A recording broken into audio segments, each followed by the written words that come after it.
Hello and welcome to Movers and Shakers. I'm Ken Miller. Today I'm joined by 5th District State Senator Jeff Klemp. Jeff, thank you very much for stopping by today. Now, are you senator or are you still senator-elect? I am still senator-elect until the 13th. So the 13th of January? Yeah. Okay, all right. So that's when you're in Topeka, you get sworn in. Are you there for training before that? Good question. Yeah, we've been through training, and that was a couple weeks ago, and we have been immersed in conversations for the last few weeks. So I think there's a lot of prep work on the front side trying to get ready for hitting the ground running with a very aggressive calendar of 91 days that even runs through weekends. So You had, when we were going back and forth via email, you had mentioned that you thought you might have your committee assignments already. Has that happened? that happened. I have some wonderful committees. I do think that our community has a seat at the table. So I will be on one of the three major committees, which is tax, which door to door was especially around property tax, was a huge campaign issue, really in every district in the state. So the pain of property tax has been one that all of the folks that are in the Senate understand needs to be addressed early. So tax is the largest committee that I'm on, and the difference when you talk about committees, you have three main committees, which is Fed and State, Tax, and Ways and Means on the Senate side. Those three committees allow you to introduce legislation throughout the entire 91 days of the session. The other committees that you're on, you have the first 6 weeks to introduce legislation. If not, you have to work it through one of the main committees. So I'm also on Commerce, and which I'll touch on my background in a little bit. I'm on Transportation, and one I wasn't expecting was Judiciary.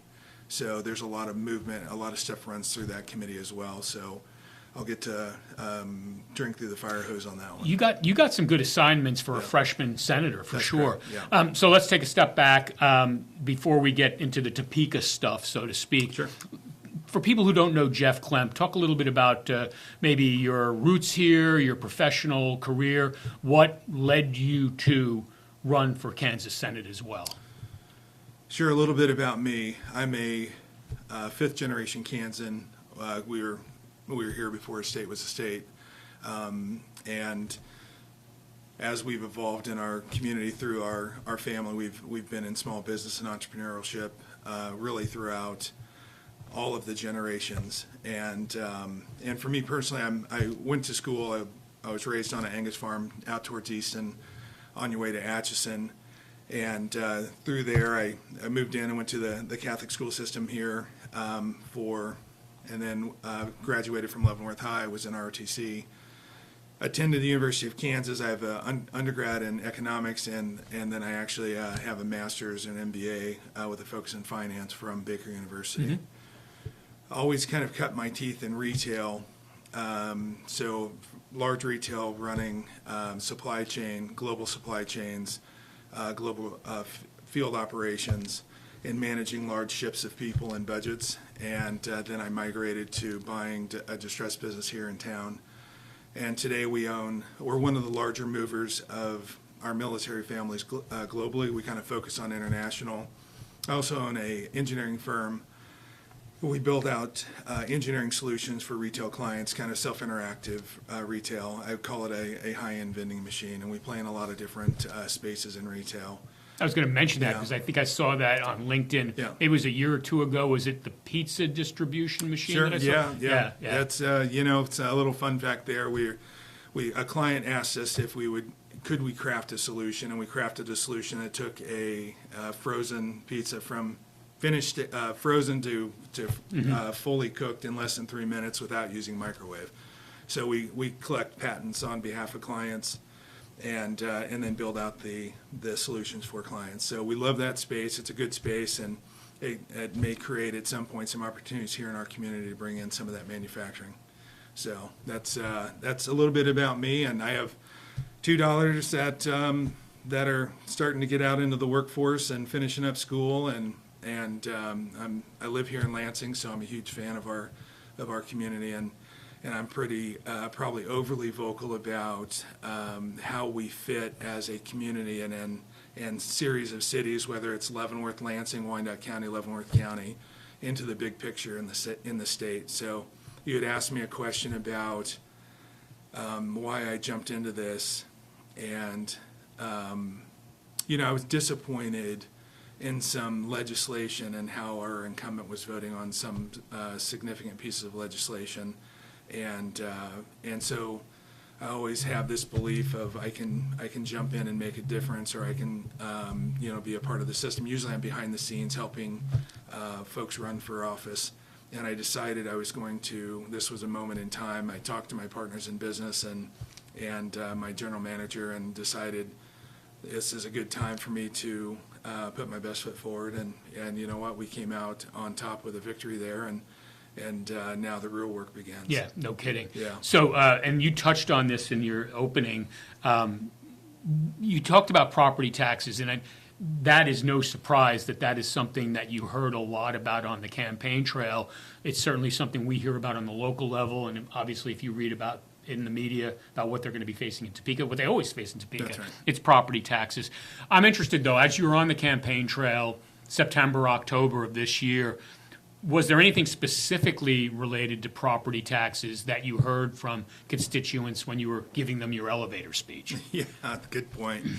So I'll tell you, there's an interesting story and how this whole thing became real for me around property tax. A fun fact, 30 years ago, probably more than that, 3 or 4 decades ago, I was being drugged to these meetings as a little kid called the Concerned Taxpayers of Leavenworth County. So we continue to have this pain around property tax and taxes in general that have been around for generations, and it's disappointing. We have this, we pound our fists on the table during an election cycle, and we do very little to make change. And I do feel that a fun story might be, I was out walking for about 6 hours, and it was raining. I had an umbrella. It was just one of those moments in the election cycle that I walk up to I actually walked past the last door. I saw my truck, and I'm like, you know what? I'm done walking for the day. And I get past that, and just something was, I had these few adjectives for myself, so I turned back around to hit the last house. Mm-hmm. And I go up to the last house, and there's a 78-year-old lady that opened the door, and she kind of got wide-eyed. It's one of those in an election cycle, either you like me or you don't. Right. But it turned out she had been doing her research on candidates, and she started asking me a series of questions, and it said, hey, would you come in and talk to my husband? He can't walk. And so I said, sure, I'll come in and have that conversation and chat with you. About an hour later, I had some fun learnings from that. Their family had built the first Russian Orthodox Catholic church in Wyandotte County. Yeah. And but at the end of the day, I'm walking out, and she follows me out and closes the door and said he won't be here for the general election. He has stage 4 terminal cancer, and his whole concern was, am I going to be able to live in our dream home? And because we're being forced out due to property taxes. Right. So we run on this, we get all amped up, and we run on this these emotional issues. But it became real in that moment that we're affecting people's lives by not making strong and tough decisions. So for me, I look at property tax, and I know there's a very strong appetite. There will be something done early in the session. You have a 1.5 mils that the state controls, and there'll be this discussion around do we drop that and pull some of that funding out of the general fund, and I look at all of these things we can do. And hey, let's overhaul the appraisal process. Well, those are all things that take a little bit of time, but the fact that we need some immediate movement, and I think the movement will be centered around the mills that we can reduce strategically, and if we're being fiscally responsible, we don't want to run into this point where all of a sudden our expenses have passed our revenues, and now we have some really tough decisions to make, and I'd love to talk about that topic here coming up as well. But I look at that and I say, so if we're trying to be fiscally responsible, what can we strategically adjust? And then also, is there this cap? And we all talk about these caps, and what does that look like? That's a constitutional amendment, so we have a constitutional amendment, we'll put it on the ballot so people can make that decision. There is an appetite in the Senate to have a cap, to have something that limits the growth of our valuations. Right. And I think that that gets into the conversation of how do you then start to affect local, and do we want to play in that space? Having conversations with the county commissioners, having conversations with, and one of their issues is we'd like to have some consistency around valuations. That might be an interim step, is to have that cap. And I think there's a strong appetite to allow the people to have a say in that and have that on the ballot. So I think those are the top two things that'll come pretty quick out of the discussion around property taxes. Next question, and the timing, because you haven't been technically to Topeka yet in terms of serving as our state senator, but you can't read the Wall Street Journal, the New York Times these days without seeing something about the Department of Government Efficiency, DOGE, Sure, right? DOGE, that's Okay, right. so you're Yes, familiar with that. I am. So Elon Musk and Vivek and the whole crew. The stated task is to make the federal government more efficient by looking at perceived wasteful practices. So I've never heard, and not that I talk to everybody 24/7, but I've never heard a similar complaint about state staff, whether it's Kansas Department of Transportation, whatever state department you want to throw out there. But is there any rumblings of talk about, because you're going to see it apparently at the federal level, Yep. is there something at the state level that's going to look at state efficiency when it comes to the workforce and what it's providing to the citizens of Kansas? Yeah, I think perceptive as well is a great question. So I do think there is an appetite, and the reason I know that is we have a new committee in the state, at the state level. It's called COGE. It's kind of COGE, a That little bit answers the cheesy. question. Yeah. However, Right. it is the impact that it could have, and is one of the things you see, whether it's the federal government that continues to grow, the state government that continues to grow, and our local communities continue to suffer a little bit because there's just an infrastructure that continues to get a little bit larger. Committee on Government Efficiencies, COGE, is now headed up by Renee Erickson, who's a senator, a very robust senator, a very strong talent out of the Wichita area. I bark a little bit. A lot of our leadership is all out of the Wichita surrounding area, and we're missing that Senate leadership here in the Northeast, kind of where we sit. But it's on step one, we do have a committee that's going to start looking at these areas to become more efficient. Are there opportunities in the state government? I would say that there is. However, it's never as easy as let's just Right. whack that division. However, I do think there needs to be some oversight, some structure, some conversations around how can we to start to minimize the growth of government. Okay. So, absolutely. And I'm a former Kansas Department of Transportation employee. Now, this is going back to the Bill Sure. Graves administration in Yeah. 1990, so it's been a hot minute and 30 years. And this is my next question has to do with revenue for KDOT, specifically to do the road projects, whether it's maintenance, whether it's growth, whatnot. Kansas has been known, and I know you're aware of this, Kansas has been known as having a pretty damn good road system. That's correct. We're constantly ranked in the top 5 or 10 in the country. Yes. They have, meaning the leadership in the past, governors on down, have spent money, for the most part, on keeping us highly ranked when it comes to our national standing. Yes. A problem, though, in terms of revenue collection for roads and bridges is that is based so much on the motor fuels tax. It's a percentage of what you and I pay for a gallon of gas. As more electric cars come online, apparently the amount of gasoline that's being sold and can generate that tax revenue is shrinking. Yes. This isn't breaking news here, and whether you're Democrat or Republican, I think that the Department of Transportation secretaries have been singing about this for at least a decade. Yeah. So how should the state, and I think you're going to see a million ideas, and I know there's one that's already been kind of rejected in Topeka prior to this session, but how do you pay for road and bridge upkeep now that we're seeing a shrinking revenue stream because gasoline taxes are just not bringing in what it used to?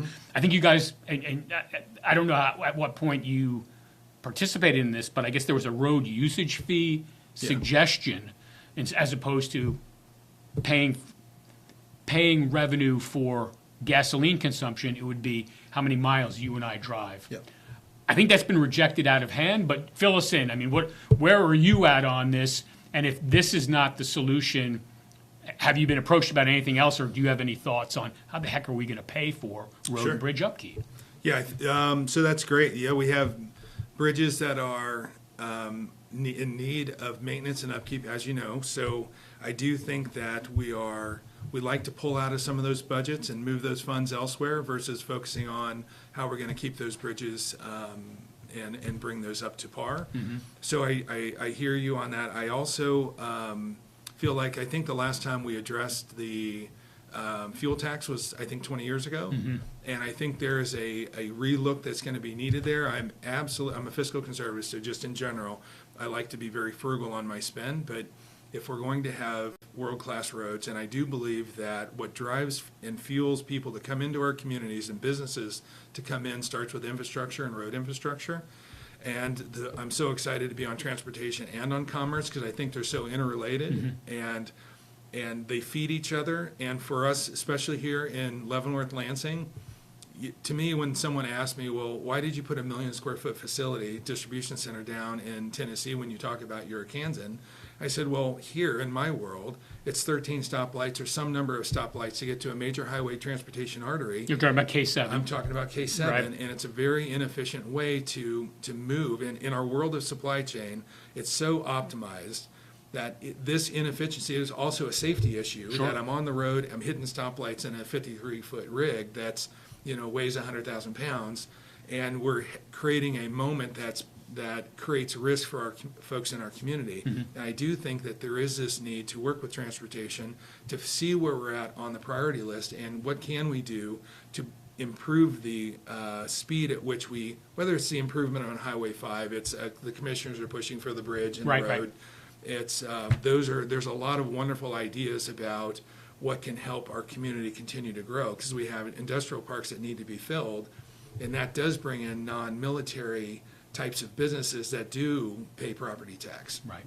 And so I kind of went down a rabbit hole No, there. no, not at all. But I do feel on the transportation conversation that there is a discussion about, there's a whole lot of different ideas that are floating, whether that's a mileage usage kind of a fee, and the EVs that will continue to help or provide wear on our roads that don't pay into the system today. There will have to be some type of conversation that addresses that issue, because you're right, to keep the roads where they need to be, and whether that is to add additional infrastructure to, whether that's the west part of our community that touches Atchison to K10, and building out that solution that does help reduce the pain of property tax.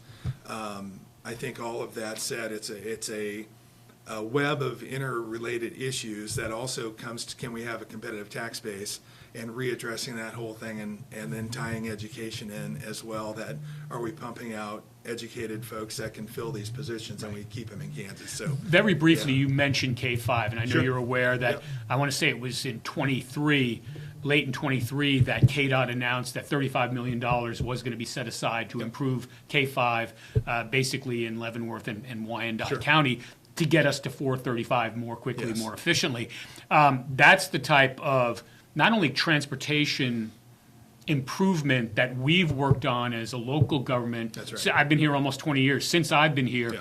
But we also see it as a huge economic development tool to Absolutely. help. All right, so you're well aware Yes. of this. As our state senator, there's money set aside for the Centennial Bridge replacement too. Yeah. But I still haven't seen him knock down the old one and build the new one yet. That's right, I'm not saying it's not going to happen, but what can you do as our state senator? Because you're covering, as our state senator, both the bridge and what's going to happen here and in Wyandotte County to improve K5. Absolutely. What can we do to expedite Yeah. that? So some of the things that are important in how I see myself fitting into this mix is having those robust conversations with KDOT. And because there is a need for myself, or just senators in general, or legislators in general, to have a robust understanding of what they're working on in that whole priority list. And I want to my goal is to make sure that we do prioritize, whether it's a slightly declining set of communities. We have, I think it's 85 or 89 counties out of 105 that are declining. in the Mostly state out of west, Kansas. yeah. But if you take all of them, all but, 85 out of 105 are declining. are there things, and I get passionate about our communities, and Lansing is I live here because I love it, and you think about Leavenworth, the first city of Kansas, we shouldn't be treated as a second-rate community. And I'm lumping us together that way, and it's probably not fair a little bit, but I look at it holistically, and for me, it's about how can I help improve through our relationships with KDOT and Department of Transportation and through the governor's office, our relationship with transportation to say, the faster we can get to infrastructure into this part of our community will all of a sudden start to create an environment that is optimal for groups to come into our community and grow in the strategically the right way with the right types of companies that do participate in property tax, that do provide high-paying jobs that can help our folks kind of continue to move up the ladder and as far as wage. Those are where I spend probably more time than I need to, but that's what keeps me up at night, is finding ways that I can improve that timeline of those events happening. So let me follow up on that. And I know we're spending a lot of time on transportation, but your answers are spurring me to ask more questions. And again, I know you are on your way to Topeka. You are a freshman senator, but you've obviously done your research. You know what the past is and what the current attitudes are from decision makers that are going to help shape our future. So you mentioned the commissioners and the proposed bridge. Jeff Culbertson is obviously the champion for that project. This is my opinion, I don't see KDOT being able to chip in, or MoDOT for that matter, being able to chip in much, if anything at all, to build that type of facility. And Jeff Culbertson has never said it's going to be a KDOT MoDOT project. He sees private financing as being a key. You're well aware of what's happened in Chicago and in Indianapolis, where outside money has come and built toll roads. That's how these folks are going to make their money back. Are you in favor of that type of approach to build us a facility that, according to many people, would really be an economic boom to be able to bring traffic in more efficiently? You mentioned the trucks not having to go through 13 stoplights. Is that something, and maybe you need to study it a little bit further, I don't know, but is that the type of project that helps us? Yeah, that is a good question. I'm not opposed to a toll. So that probably be a hard stop there, but I'll layer on, when I think about, say the 152 bridge, there's a lot of money that would be required to build that bridge. Is that toll that would have to be assessed on that bridge, does it allow it to be competitive to where you're not going to have folks trying to find other avenues to come here? I don't have that answer yet, but I'd love to dig into that data. When I think about when everyone's coming off the base or wherever they're coming and they take a left to go back over into Missouri, or they drive past our communities because they're going to Overland Park or somewhere, finding ways that we can improve the reputation of our communities to keep those folks here. And I don't know if a toll would do that, to say, if you're going to come in, work in our communities, and then you're going to go across the bridge, you're going to drive past our communities, is there something, an encouragement that we could layer on that allows those folks to stay in our wonderful communities? And I think if we start to see our schools and other things start to move in a direction that and we do see some positive movement. I'm not saying we don't, but I do think that whole thing that we talked about and how everything's interrelated, it's people are moving in different directions for reasons. And I think across the bridge is a better competitive tax rate for folks that want to own a home, or there's closer proximity to whether it's Kansas City or the Legends, drives some opportunity for folks to drive past us as well. So growing our community, growing our downtown, all of those things that are not in my state purview, but I'm a huge fan of supporting our local community, whether that's Leavenworth or Lansing, to help grow our communities, to really get people excited about staying here. Is where I'm focused. To put it very succinctly, it sounds to me like you want to grow magnets that are going to keep people here. Absolutely. Yeah, and spend their money That's here right. and live here. Okay. That's right. All right. And you pointed this out before we went on the video. This is the obligatory Medicaid question, right? Every year, I've been doing this probably for 15 years, maybe not that long, but I always have to ask about Medicaid. Missouri obviously has it in Medicaid expansion. Sure. Kansas, and this is my personal opinion again, that if they were ever going to come close to expanding Medicaid here, it would have been last year or the year before when the state was seeing record amounts of funding in their coffers. I don't know if those numbers are anywhere near where they were 1, 2, 3 years ago. It seems to me like the potential for Medicaid expansion has come and gone in Kansas. There is obviously political partisanship here at play as well. And correct me if I'm wrong. You've been talking to people more currently than I have. But I'll just ask, is Medicaid expansion still on the docket? Is it still possible? Or is that something I should remove from my question sheet in the future? So I think it's always worth having that as a question, because I think no matter who's sitting here having this conversation, we need to get versed on that so we have a strong opinion, because it does affect so many lives. So I'll start with that. Where I currently sit in my opinion is I'm open to understanding both sides of that. And I have close friends that are on both sides of that are anxious to get into my ear with their opinions. And you'll find that I love data, I love information, both sides of the story. I look at what we have today, and I don't think it works as well as it should today.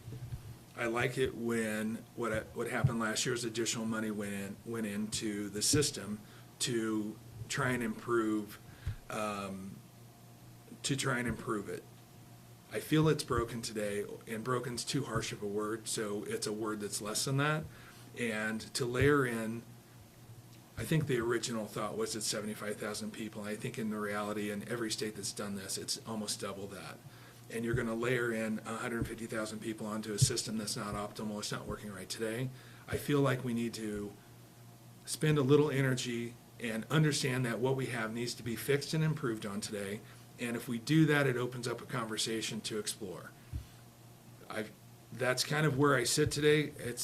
We're going to make something more inefficient by layering in a whole lot of folks, and I'm not sure we want to do that. And then there's also this conversation where there's people in real need that need that service, and how do we start to look at addressing that in this session? And I think there is an appetite to address that in this session, but the folks that are just strongly pushing, we just have to run with Medicaid expansion, it's probably not the conversation that's going to happen in this session. So You're talking about layering more, and I'm not Yep. pro or against, and I'm not well versed in the issue, so I'll say that off the top.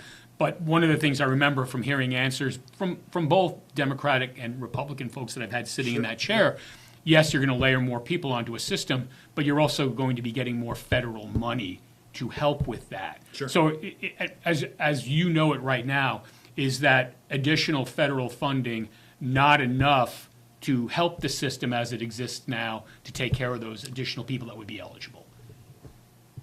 how I understand it today, folks that have their insurance that would qualify for this would get kicked off of what they have today. They would then be forced onto a system that pays the hospital less money than they would be getting through the third-party insurance that they have today. So we think about how that would affect rural. I don't see how that improves the life of the rural hospital that's hovering around the red today where they sit. I think there's a different strategy that's being talked about, that's being looked at from a regional standpoint, that starts to, and how we utilize maybe nurse practitioners in ways that allow our communities to feel like they're being served and we can be healthy. If I go further than that, I'm probably going to show my ignorance because I have a lot to learn on that topic, but I do think that I'm always a fan of, can we agree, being in business, if you don't make good decisions, you're out of business. If we can't make ends meet, you have to turn people, change your structure, and I feel like we need to fix what we have, create an opportunity to have a robust discussion. There's probably not an appetite to address Medicaid expansion, how probably half of the population looks at it, or it is a partisan kind of a conversation, but there is, goes across all parties, is there's an appetite to do things that improve the lives and the health of our Kansans. It just may be how we get there might not be favorable if someone's looking for just Medicaid expansion. Okay. All right. The last thing I wanted to ask you, and I always try to leave it open-ended because I don't always know every issue that's being talked about in Topeka, Sure. December 20th, 2024. So as you've been going back and forth, got your committee assignments, you've gotten your training, what, if anything, have I missed in terms of issues that you've heard about? I mean, we may not have written or read about it in the Topeka Capital Journal or the Kansas City Star yet. But is there an issue or a couple of issues that you've already seen that, hey, this is coming up on the horizon, this is going to be a big deal in a month or 2 months? There's probably a few things that are being talked about that we'll let those play out. I do think that the things that on the campaign trail, whether that is adversarial countries buying land in the state of Kansas, that's being looked at that's an address at the federal level. We're also going to address that at the state level. Those are going to be things that, as we look at some of those issues, and there'll be sides that'll be with their talking points. But I do think safety in our communities was a central theme. How we address our migrant situation is something that is, and how do we affect that in the state of Kansas will be things that will be looked at in this session, because those are things that the people are paying attention to. It's also what drives, whether it's the federal elections or the state elections. I think there's a lot of that played out in this cycle. So if we're being frugal in how we're addressing some of these issues, and frugal, I think trying to do things in an efficient way so we don't overstep kind of the opportunity that we have to move some legislation forward. And I look at, hey, we have this super majority now. It's a true super majority. We didn't really have that in the last cycle. We do have that now, and I think that puts more weight on our shoulders to make sure we don't overstep issues that can get us in trouble. Mm-hmm. And in trouble means in a financial sense. And I think if we're being cautious, but still being bold in our decisions, we have this opportunity to create an environment for our state that is competitive, that fuels progress, that improves our schools, that improves the safety within our communities. And I talk about grand ideas there, but I do think that is our responsibility. And I take it very seriously. And that's why I ran. And I'll be at every step. I was on the state capitol. What happened, we had the head of the Senate, the president, his entire leadership, wonderful people from how we look at things that came in to walk in our communities on behalf of my campaign. And they were all in front for some events. And I said, you know what? The first city of was Leavenworth. Mm-hmm. You know, Abe Lincoln didn't go to Wichita. Mm-hmm. He came to Leavenworth, Kansas, in our communities, and I'm lumping Lansing into that as well. And I think that we need to have this bright light. We should be a bright light or a beacon for the entire state. And today we're not represented that way. I think one of the things that is being talked about is the Army Museum up at on Metropolitan. I do think that there's things that are in play that if we can find the right ways to get the right kind of funding, that create a destination for Leavenworth, that create a destination for the Lansing Correctional Facility mm-hmm. Museum, and we start to see some tourism traffic that is very different than the level that we see today, can create these different ways that we can invite people into our community to understand how awesome it really is. Mm-hmm. All right, that's my spiel for the day. Oh, okay. No. I appreciate that. Thank you very much for the candid conversation. I've been speaking with 5th District, and I guess it's still State Senator-Elect. That's correct. For another month or so. That's Jeff Klemp. I'm Ken Miller. For Movers and Shakers, I'm Ken Miller.